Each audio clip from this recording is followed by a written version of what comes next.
A ver, imaginemos la siguiente escena. Alguien consigue, por fin, el trabajo de sus sueños. O el cliente que va a salvar su empresa. Ajá. El contrato está ahí, sobre la mesa. Lo único que hay que hacer es firmar y ya está. Pero en lugar de eso, esa persona retrasa la decisión, Claro. pone una excusa sin sentido o se olvida de enviar un documento clave. Y, literalmente, sabotea la mejor oportunidad económica que ha tenido en su vida. Es que pasa muchísimo. O sea, cuando analizamos esto desde una perspectiva puramente matemática, es que no tiene ningún sentido. Porque a menudo pensamos que la economía personal es sota, caballo y rey, ¿no? Ingresos menos gastos, una hoja de cálculo con las cuentas claras y punto. Claro, desde la teoría económica clásica, pues el ser humano es, digamos, un actor racional, que siempre busca maximizar su beneficio. Pero la realidad clínica, bueno, nos demuestra constantemente que frente al dinero somos de todo menos racionales. Totalmente. Antes de continuar, no olvides suscribirte al canal y activar la campanita para no perderte ningún libro como este. La hoja de cálculo no sirve absolutamente de nada cuando entra en juego la psicología profunda y, sobre todo, el peso de la historia familiar. Y precisamente por eso nuestra inversión de hoy no va sobre cómo invertir en bolsa ni sobre fondos indexados. Hoy vamos a desgranar algo mucho más oscuro y, sinceramente, fascinante. Sí. ¿Por qué ciertas personas parecen atraer la prosperidad sin esfuerzo, mientras que otras están atrapadas en un ciclo perpetuo de ruina, deudas o autosabotaje? Que es agotador, además. Muchísimo. Y bueno, nuestra guía principal para desenredar este misterio es el trabajo de la psicóloga clínica Marie-Noëlle Maston. En concreto, su libro Psicogenealogía en torno al dinero y al éxito. Y lo que plantea es, ojo a esto, que las decisiones financieras que tomamos hoy podrían estar dictadas por lealtades invisibles a nuestros antepasados. Exacto. El planteamiento de Maston nos obliga a mirar el dinero no como una simple moneda de cambio, sino como un síntoma. Un síntoma, claro. Eso es. El objetivo de este análisis a fondo que hacemos hoy es entender los mecanismos exactos mediante los cuales los secretos guardados por, yo qué sé, los bisabuelos o incluso las condiciones específicas en las que fuimos concebidos, programan una especie de termostato financiero en nuestro cerebro. Madre mía. Y por supuesto vamos a examinar cómo es biológica y psicológicamente posible cortar esos hilos. Porque quienes nos escuchan seguramente hayan sentido alguna vez un nudo en el estómago al revisar la cuenta bancaria, o quizá esa sensación de que el dinero se les quema en las manos. Sí, esa ansiedad constante. Pues la respuesta a ese comportamiento no suele estar en la falta de disciplina o de ahorro. Para encontrar el origen real, las fuentes nos piden retroceder hasta el momento exacto de la concepción, a algo que llaman el proyecto significado. Un concepto clave, ¿sí? Y a ver, cuando revisaba los datos, la mejor manera de entender esto me pareció compararlo con la informática. Es como si un ordenador saliera de fábrica con un sistema operativo básico ya instalado, en silencio, corriendo en segundo plano. Me encanta esa analogía. Es que es un programa que determinará qué programas financieros futuros van a correr con fluidez y cuáles van a dar un error de sistema fatal. Es una analogía fantástica para entender cómo opera nuestro cerebro más primitivo. Clínicamente, el proyecto significado abarca un periodo muy específico. Ajá. Empieza unos 3 meses antes de la concepción, incluye, toda la gestación y termina alrededor del primer año de vida. O sea, muy al principio de todo. Imagínate, durante esos meses, el sistema nervioso del bebé se está formando y es extremadamente plástico. No solo absorbe nutrientes de la madre, sino que codifica el ambiente emocional.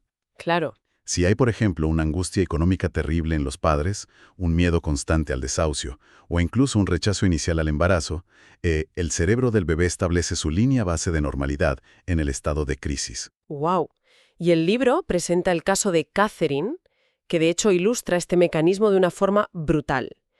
Catherine fue concebida en una familia con graves dificultades económicas, un embarazo que podríamos clasificar, como un accidente. Sí, no planeado. Exacto. Pero el punto de inflexión ocurre cuando su padre, que era pintor de brocha gorda y trabajaba subido a los andamios, sufre un accidente laboral dramático durante el embarazo de la madre y queda inválido. Eso lo cambia todo. De repente, el pilar económico de la familia desaparece. De la noche a la mañana. Claro. Antes de continuar, no olvides suscribirte al canal y activar la campanita para no perderte ningún libro como este. Y la madre de Catherine vive el resto de la gestación sumida en un pánico absoluto sobre cómo van a sobrevivir, cómo van a comer. Lógico. A nivel biológico, esa madre está segregando niveles altísimos de cortisol y adrenalina. Las hormonas del estrés, claro. Eso es. Y esas hormonas cruzan la barrera placentaria y bañan el cerebro en desarrollo de Catherine. El mensaje químico que recibe ese feto no es el mundo es un lugar seguro y abundante. El mensaje es que el mundo es hostil, no hay recursos y nuestra propia existencia es una carga. O sea, el cerebro literalmente se cablea para la estrechez material antes incluso de nacer. Antes de respirar por primera vez, sí. ¡Qué fuerte! Y entonces, años después, Catherine es una adulta funcional, pero desarrolla un patrón de autosabotaje de manual. Resulta que cada vez que está a punto de conseguir estabilidad profesional o de destacar en su campo, ¡pam!, algo sale mal, comete un error crítico y vuelve a la casilla de salida. Es el sistema operativo dando error. Su sistema dice, tú no tienes derecho a destacar ni a disfrutar del éxito. Inconscientemente ella siente eso, sí. Porque para el cerebro humano esto es muy importante. Pertenecer a la tribu familiar ha sido históricamente una cuestión de supervivencia pura y dura. Si te expulsan, te mueres. Literalmente. Así que si tu tribu se define por el sufrimiento y la carencia material, alcanzar la abundancia se percibe en las profundidades de la amígdala cerebral como una traición. ¡Ostras! Y el cerebro, créeme, prefiere la ruina económica antes que el exilio emocional de la familia. Madre mía, es un mecanismo de defensa que sale carísimo. Pero claro, la programación no solo viene de los padres. El proyecto significado es solo la punta del iceberg, ¿no? Sí, hay mucho más. Porque la psicogenealogía nos empuja a mirar mucho más atrás, hacia el genosociograma, que es básicamente el mapa transgeneracional de la familia. Y aquí, tengo que ser sincera, voy a hacer de abogada del diablo. A ver, dime. Porque entiendo perfectamente el escepticismo que puede tener mucha gente en la audiencia ahora mismo. Es súper fácil pensar que compartir el mismo nombre de un abuelo o coincidir en el calendario con la fecha de su muerte es simplemente una casualidad anecdótica o una coincidencia de calendario. Es lo más lógico de pensar, sí. Claro. O sea, seamos serios, ¿hasta qué punto puede una simple fecha gobernar el saldo de tu cuenta corriente 40 años después? No estamos hablando de magia, supongo. Por supuesto que no es magia, ni esoterismo, ni nada parecido. Es una combinación fascinante de epigenética y transmisión conductual silenciosa. Vale. El investigador Salomón Seyam, que es una referencia importantísima en estas fuentes, desarrolla el concepto del gemelo simbólico. ¿Y eso qué es exactamente? Pues mira, cuando la fecha de nacimiento de alguien coincide con un margen de una semana más o menos, con un evento traumático de un ancestro, digamos la muerte o la quiebra de un abuelo, no es que los astros se alineen. Lo que ocurre es que los padres y abuelos, en torno a esas fechas concretas del año, experimentan lo que se llama el síndrome de aniversario. Ah, o sea, cambian su comportamiento sin darse cuenta. Exactamente. Se vuelven más melancólicos, más ansiosos o igual sobreprotectores. Y el niño, que es un radar emocional hiperpreciso, capta esa alteración conductual en esa fecha específica año tras año. Claro, el niño lo nota todo. Todo. Entonces, a nivel inconsciente, el sistema familiar delega en este nuevo niño la tarea de reparar ese dolor antiguo. El niño asume el rol del ancestro no llorado, o bueno, de la deuda no saldada. Se crea una lealtad invisible. Vale. Explicado así como un patrón de microcomportamientos heredados que el niño absorbe, tiene muchísimo más sentido. Y de hecho, eso encaja a la perfección con la historia de Diego, que me dejó helada. Un caso de libro. Es que Diego creció convencido de que provenía de una familia donde nadie se divorciaba jamás. El matrimonio era intocable. Y sin embargo, su propia vida da un vuelco y se divorcia exactamente en el momento en que su hijo cumple 4 años. Y lo revelador aquí no es el divorcio en sí. Lo fuerte es la reacción desproporcionada que viene después. Sí. Diego se inunda de una culpa tan irracional, tan asfixiante, que pierde absolutamente toda capacidad de ponerle límites a su hijo. Se convierte en un padre súper permisivo. Más que eso, se convierte en un sirviente de su propio hijo. Pasan los años, el chico llega a la edad adulta y se vuelve alcohólico, dependiente, no hace nada con su vida. Y Diego se lo consiente todo. Todo. Diego está arruinando su propia economía tolerando eso, pero es incapaz de parar. Hasta que deciden hacer el árbol genealógico, el genosociograma, y destapan la caja de los truenos. porque descubren un secreto familiar enorme. Antes de continuar, no olvides suscribirte al canal y activar la campanita para no perderte ningún libro como este. Resulta que el hombre al que Diego llamaba abuelo materno, en realidad era un padrastro. Eso es. Su abuelo biológico, el de verdad, era un hombre alcohólico, calificado de mal padre, un desastre, que abandonó a la familia. ¿Y sabes cuándo las abandonó? Exactamente cuando la madre de Diego tenía 4 años. Ahí es donde la maquinaria de la repetición queda a la vista claro. Diego es el gemelo simbólico de ese abandono. Buf, qué fuerte. El cerebro de Diego detecta ese trauma latente en su madre, ese abandono a los 4 años. Así que inconscientemente repite la separación matrimonial cuando su propio hijo tiene esa misma edad. Repite la historia de la madre. Exacto, pero en un intento desesperado de curarla, se va al extremo completamente opuesto. Claro, para compensar al abuelo irresponsable. Eso es. Diego decide no abandonar jamás a su hijo, sobreprotegerlo hasta el extremo, incluso si eso significa permitir que el hijo herede el alcoholismo y la ruina económica del abuelo original. Es un intento de reparación que desgraciadamente termina en catástrofe. Madre mía. O sea, si entendemos que el cerebro humano es capaz de forzarnos a sabotear nuestra propia vida para compensar la irresponsabilidad de un abuelo, la pregunta que surge es, ¿qué pasa con nuestras finanzas del día a día? ¿A qué te refieres? ¿A cómo se manifiestan exactamente estas lealtades cuando firmamos un contrato, cuando usamos una tarjeta de crédito o cuando, yo qué sé, nos toca una herencia? Porque si ganar dinero con tu propio esfuerzo genera culpa familiar, recibirlo sin sudar tiene que multiplicar esa culpa por 10, ¿no? Absolutamente. Las herencias son de hecho el escenario perfecto para que estallen estos bloqueos frente al dinero. Las fuentes detallan unas patologías muy concretas. A ver, Por un lado describe a las cigarras. como el cuento. Sí, compradores compulsivos que gastan lo que no tienen para tapar carencias afectivas.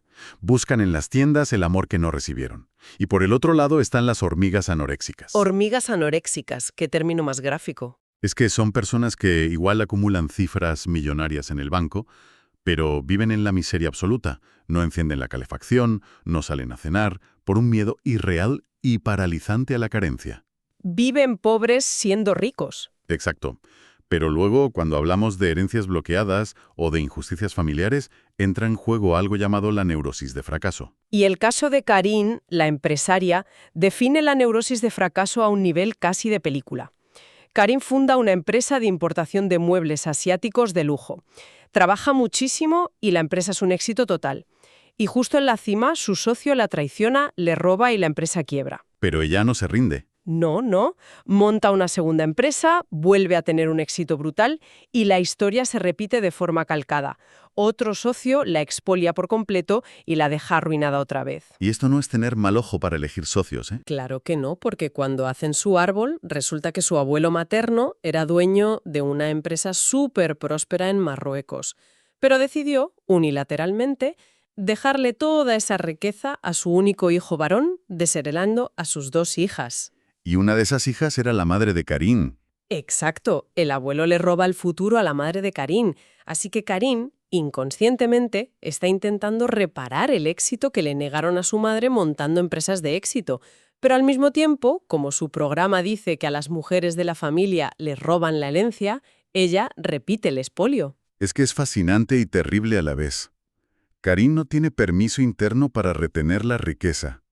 Si ella se queda con el dinero, traiciona la identidad de víctima de su madre. Así que su mente, sin que ella lo sepa, busca socios depredadores para garantizar que la historia familiar se cumpla. Es que el cerebro prefiere la ruina financiera antes que traicionar la memoria inconsciente. Y pasa igual con el caso del señor S., el de la neurosis de fracaso. Sí, el de los seguros. S. Un hombre que supera unas oposiciones durísimas, súper selectivas en una compañía de seguros. Le dejan elegir la zona geográfica donde va a trabajar, lo cual define las comisiones que va a ganar. Tiene en bandeja hacerse de oro. Literal. Pero tarda 2 días enteros en elegir. Pospone la decisión con excusas. Y cuando por fin habla, las zonas más lucrativas ya están cogidas. Se queda con los peores sectores, perdiendo muchísimo dinero. Y de nuevo, parece que es solo que es indeciso. Pero la carta de perdedor venía de su nacimiento. Sí. Él fue concebido justo antes de la independencia de Argelia y llegó repatriado a Francia con apenas 2 semanas de vida. Ostras. Su llegada al mundo estuvo marcada totalmente por la pérdida del territorio familiar. En su software interno, él es alguien que pierde su territorio. Así que ante la oportunidad de reclamar un territorio lucrativo en el trabajo, su cerebro le obliga a perderlo. Es que es alucinante. Antes de continuar, no olvides suscribirte al canal y activar la campanita para no perderte ningún libro como este. Y llegados a este punto, estoy segura de que muchísima gente de la audiencia puede estar dándose cuenta de que está viviendo el trauma de su bisabuelo o que sus números rojos son lealtades familiares. Es muy probable que mucha gente esté uniendo puntos ahora mismo. Y la gran duda, la que cae por su propio peso, es ¿cómo se sale de este bucle? O sea, si un mandato lleva 100 años en la familia, ¿es una condena perpetua? ¿Cómo se desprograma esto? Porque el libro habla de escribir cartas y actos simbólicos, y yo ahí me pierdo un poco. Es normal que suene raro al principio. Claro, es que ¿cómo puede una carta tener el poder de cambiar un historial crediticio o una trayectoria laboral? Pues mira, la clave está en cómo procesamos el trauma. La toma de conciencia espontánea, o sea, darte cuenta del patrón, genera un choque emocional que inicia la curación. Sí. Vale. Pero a menudo eso no basta. Se necesita un acto simbólico. Porque el trauma ancestral se codificó a través de hechos físicos reales. Un abandono, perder una casa, una quiebra. Hechos tangibles. Exacto. El cerebro emocional, el sistema límbico, no procesa la lógica pura. Necesita que el trauma se deshaga mediante una acción física y significativa que le hable en su mismo idioma. Entiendo. ¿Y cómo es un acto simbólico de estos? Pues el caso de Marie Claire es perfecto para explicarlo. Las mujeres del linaje de Marie Claire tenían una maldición entre comillas. Siempre se casaban con hombres que las arruinaban, y ellas tenían que currar de sol a sol para mantener a la familia. El rol de salvadoras. Eso es. Al investigar, descubrió que su bisabuelo dilapidó la inmensa fortuna familiar. Y su abuelo, o sea, el hijo de este señor, se enfadó tanto que renegó de él, lo echó de la familia y el bisabuelo murió sin que se reconciliaran. ¡Guau! Una exclusión total. En psicología sistémica, cuando alguien es excluido con tanto dolor, esa energía se queda estancada, y las siguientes generaciones la asumen. Claro, repiten la historia. Para romper esto, Marie Claire redactó una carta súper solemne. En ella declaraba que reintegraba a su bisabuelo al clan, que lo perdonaba. ¡Qué bonito! Sí, y además declaraba formalmente que liberaba a los hombres de su familia del mandato de arruinarse y a las mujeres de la obligación de rescatarlos. Y ya está, con escribirla vale. No. Y aquí entra el acto físico. Luego, quemó la carta, el fuego es un elemento transformador para el cerebro primitivo, y cogió esas cenizas, fue a la tumba de su abuelo, las enterró allí y plantó algo vivo encima. ¡Ostras, qué potente! Le dio un cierre biológico y físico al duelo familiar. Y de verdad, a partir de esos actos, la neuroquímica cambia y la gente empieza a tomar decisiones desde la libertad, no desde el trauma. Madre mía, reprogramar el disco duro con actos físicos. Pero claro, aquí hay otra capa más de complejidad porque rara vez gestionamos el dinero estando completamente solos. Buf, el tema de la pareja. Exacto. Cuando dos personas deciden compartir su vida, juntan sus cosas, sí, pero también están uniendo dos árboles genealógicos cargados de deudas no resueltas. Fantasmas en la cuenta conjunta, por así decirlo. Es que es brutal. El texto subraya una estadística demoledora. El 46% de los divorcios, casi la mitad, están motivados por problemas de gestión económica. Casi la mitad. ¡Qué barbaridad! Y muchas veces el cónyuge no hace más que repetir el rol que vio en su infancia. El caso de Anne lo muestra perfectamente. La periodista. Esa. Una periodista brillante en Francia, que renuncia a todo para seguir a su marido, que tenía mucho éxito, a Estados Unidos. Allí, Anne no puede trabajar, cae en depresión, pierde su independencia. ¿Y qué hace el marido? Pues en lugar de ayudarla, el marido boicotea económicamente a Anne cuando ella intenta crear su propia empresa. Le decía que era una locura, que iba a tirar el dinero. Qué tóxico, ¿no? Podría parecerlo, pero en realidad él estaba repitiendo el esquema de sus propios padres. Su modelo era un hombre brillante con una mujer dependiente y desvalorizada. Si Anne recuperaba su poder económico, la estructura mental del marido se venía abajo. O sea, que en muchas de las discusiones de pareja en la cocina sobre quién pagó la factura de la luz o el gasto del súper, en realidad no están discutiendo dos adultos. Están discutiendo el bisabuelo arruinado de uno y la abuela desheredada del otro. Totalmente. Están todos ahí sentados en la mesa. Y ojo, que esto también afecta a los hijos de una forma tremenda. La educación frente al dinero dicta la madurez afectiva del niño. Antes de continuar, no olvides suscribirte al canal y activar la campanita para no perderte ningún libro como este. Es verdad, la fuente conecta esto con las fases de Freud, la oral y la edípica, y los límites, ¿no? Sí. La fase oral tiene que ver con sentirse saciado, con la abundancia. Y la edípica con aprender que hay límites, que no puedes tenerlo todo. Si los padres no están presentes emocionalmente y tapan esa falta con dinero, el desastre está asegurado. Y ahí está el caso de Emily, una chica de 19 años. Pobre chica. Sus padres, que estaban forrados, le daban una tarjeta de crédito sin límites y 1.000 euros en efectivo todos los meses. Desde fuera dices, ¡jo, qué suerte! Pero como nunca hubo límites ni presencia afectiva real por parte de sus padres, Emily desarrolló bulimia y compras compulsivas. Se sentía completamente vacía. Vacía y sin ningún proyecto de vida. La autora llama a esto, y es un término que me puso los pelos de punta, incesto financiero. Es durísimo, sí. Porque el dinero sustituye perversamente al amor, la chequera intentando hacer el trabajo de un abrazo. Y nunca funciona. Claro que no. En fin, si tuviéramos que concluir o resumir todas estas ideas, creo que queda clarísimo que el dinero es muchísimo más que un medio de intercambio comercial. Es un lenguaje afectivo. Totalmente. Es un símbolo de nuestro valor personal y el vehículo a través del cual expresamos esas lealtades familiares invisibles. Así que, tomar el control de nuestras finanzas exige, primero, hacer un balance emocional de la propia herencia. Completamente de acuerdo. Y yo invitaría a quienes nos escuchan a reflexionar sobre esto. Si sienten miedos financieros absurdos o tienen patrones de gasto compulsivo, pregúntense, ¿a quién pertenecen realmente estas creencias? Esa es la clave. Al hacer conscientes estos lazos, dejas de actuar en piloto automático y recuperas el poder de decisión sobre tu presente económico. Pues para terminar, me gustaría lanzar un pensamiento final, un poco provocativo sobre todo esto. Adelante. Hemos visto que el cerebro emocional necesita lo físico para curarse, ¿no? Enterrar cenizas, actos simbólicos, pero a menudo invertimos muchísimo tiempo intentando predecir el futuro financiero, mirando pantallas, aplicaciones, dinero digital que ni siquiera podemos tocar. Sí, todo es virtual hoy en día. Exacto. ¿Qué pasaría si la inversión más rentable de nuestras vidas fuera dejar de mirar hacia ese futuro digital y abstracto por un momento y mirar hacia el pasado físico, a nuestro árbol, para saldar las deudas emocionales que ni sabíamos que habíamos heredado? Y sobre todo, al no haber dinero físico en nuestras manos, nuestro inconsciente está más ciego que nunca ante estos autosabotajes. Ostras, pues es una pregunta brillante. La desmaterialización del dinero seguramente esté complicando aún más cómo procesa nuestro cerebro primitivo todas estas lealtades.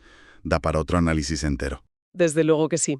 Muchísimas gracias por desenredar todo este árbol genealógico financiero con nosotros hoy. A ti ha sido un placer.